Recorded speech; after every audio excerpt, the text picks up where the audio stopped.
क्या शेडिंग करने के बाद आपकी ड्राइंग रियलिस्टिक और अच्छी नहीं लगती? आप भी चाहते हैं अपनी ड्राइंग को स्मूथ और रियलिस्टिक बनाना, तो आपको सबसे पहले ब्लेंडिंग को अच्छे तरीके से करना होगा।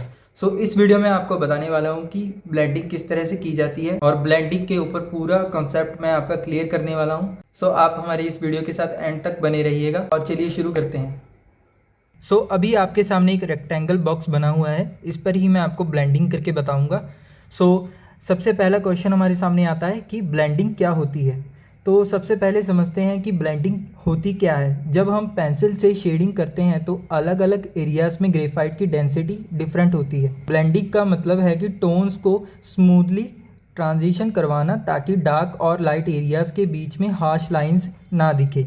लेकिन एक इम्पॉर्टेंट बात, ब्लेंडिंग का मतलब ये नहीं है कि हर जगह ग्रेफाइट को ज़ोर से रब कर देना।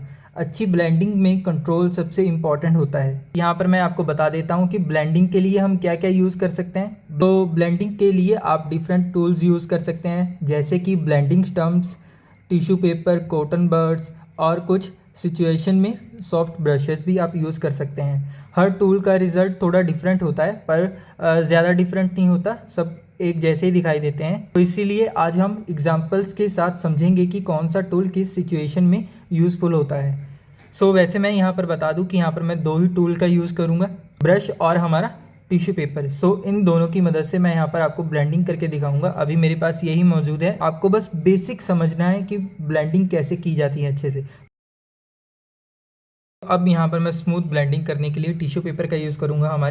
आपको ब्लेंड करने के लिए क्या करना है, सबसे पहले आपका टिश्यू पेपर आपने लिया, यहाँ पर मेरे पास यही टिश्यू पेपर है। इसको इस तरह से साफ एरिया देख लिया आपने, इस तरह से फोल्ड किया और इस तरह से एक रेक्टेंगुलर शेप बना लिया। यहाँ पर इस तरीके से आप देख पा रहे हैं, इस तरीके से एक रेक्टेंगुलर शेप बना लिया, ट्रायंगुलर। और इस तरह से बनाकर आपको धीरे धीरे से यहाँ पर ब्लेंड करना है। ब्लेंड कैसे करना है आपको, सर्कुलर मोशन में। उसी तरीके से आपको ब्लेंड करना है, जैसे कि मैं आपको दिखाता हूँ यहाँ पर ब्लेंड करके। आप देखिए यहाँ पर किस तरह से मैं ब्लेंड कर रहा हूँ। यहाँ पर आप देख पा रहे हैं कितना स्मूथली ब्लेंड हुआ है हमारा ये। जब हम डार्क एरिया बनाना है थोड़ा सा, तो यहाँ पर हम डार्क कर देंगे। डार्क एरिया अगर हमें चाहिए, इसे भी यहाँ पर हम ब्लेंड कर लेते हैं। तो अब आप देख सकते हैं कितना स्मूथ ब्लेंडिंग हो चुका है हमारा। यहाँ पर आपको थोड़ा सा लाइट एरिया दिखाई दे रहा होगा और यहाँ पर डार्क एरिया।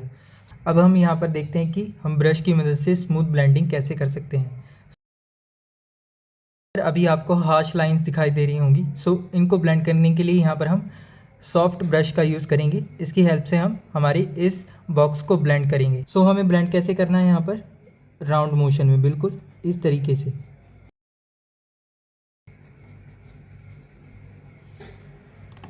तो कुछ इस तरह की ब्लेंडिंग हुई है हमारी ब्रश की हेल्प से। ऊपर वाले बॉक्स को हमने ब्रश की हेल्प से ब्लेंड किया है और नीचे वाले बॉक्स को हमने हमारे टिश्यू पेपर की मदद से ब्लेंड किया है। आप दोनों में फ़र्क देख सकते हैं। सबसे ज़्यादा स्मूथ ब्लेंडिंग के लिए हमारा टिश्यू पेपर ज़्यादा काम आता है और बड़े एरिया में भी। मैं इसीलिए यूज़ करता हूँ ज़्यादा अपने ड्राइंग्स वगैरह बनाने के लिए। ब्रश भी हमारी बहुत हेल्प करता है। और इन दोनों टूल्स के अलावा, जैसे ब्रश और टिश्यू पेपर के अलावा भी बहुत सी चीज़ें होती हैं, पर ये कुछ मेन हैं जो मैंने आपको बता दी है यहाँ पर। और यहाँ पर मैंने बस दो ही टूल का यूज़ किया है, हमारे ब्रश और हमारे टिश्यू पेपर का। पर अभी मेरे पास ये दो ही अवेलेबल थे, तो मैंने यहाँ पर दोनों की चीज़ों का आपको बस मुझे बेसिक कॉन्सेप्ट क्लियर करवाना था कि किस तरह से हम ब्लेंडिंग कर पाते हैं। आई होप आपको सभी चीज़ें समझ आ चुकी होंगी। अगर आपके पास ये ब्रश ना मिले तो आप स्टेशनरी शॉप से ये 10 रुपीज़ वाला ब्रश भी ले सकते हैं, ये भी सेम ही काम करता है इसी तरह का। आपको ब्लेंडिंग करते वक्त किन किन चीज़ों का ध्यान रखना है, आपको टू मच प्रेशर अप्लाई नहीं करना है अपनी ड्राइंग पर, अपनी शेडिंग पर, और डर्टी ब्लेंडिंग टूल का यूज़ नहीं करना है। ओवर ब्लेंडिंग नहीं करनी है, कहने का मतलब आप टू मच ब्लेंडिंग कर दो जिससे कि हमारा वो ब्लेंडिंग का पेपर, शायद पेपर भी उससे ख़राब हो सकता है। इसीलिए ओवर ब्लेंडिंग से बचना है। फाइन डिटेल्स को रब कर देना है, जो कि फाइन डिटेल जैसे कि आपको ये बॉक्स के आसपास दिखाई दे रही है, इनको हमें बिल्कुल भी नहीं रखना है। जो आउटलाइन है उसको थोड़ा सा, जब हम बनाते हैं तो उसको पहले थोड़ा सा हल्का सा ही रखिए।